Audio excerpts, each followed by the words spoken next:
मुलं जर पराठा खात नसतील तर आपण आज बनवूया अगदी पिझ्झा पराठा। 1 वाटी घ्यायचे गव्हाचे पीठ, 1 चमचा बेसन, 2 चमचे मैदा, मीठ, तेल आणि नंतर पाणी घालून छान असं मळून घ्यायचे, 10 मिनिटे ठेवून द्यायचे। कोथिंबीर कापून घेतली, सिमला मिरची कापून त्याचं पाणी थोडंसं पिळून घ्यायचे किंवा किसून घ्यायचं।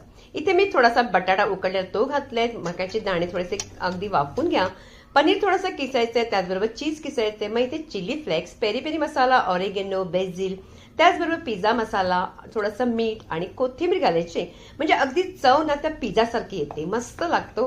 आणि त्याचबरोबर मुलं अगदी पराठा खाल्ला जातो आणि अशा प्रकारे सगळा अगदी त्यात मसाला त्या पिठाच्या गोळामध्ये अगदी मसाला भरायचा, आपण पराठासारखा अगदी त्याला अगदी मस्त तेलावरती खरपूस किंवा तुपावरती भाजून घ्यायचा आणि नंतर त्याच्यामध्ये अगदी त्याला थोडासा कापून ना त्याच्यावरती भरभरून चीज घाला। मुलं अगदी आवडीने खातील, नाही म्हणणारच नाही। आणि रेसिपी तुम्हाला आवडली तर मात्र नक्की लाईक करायचं।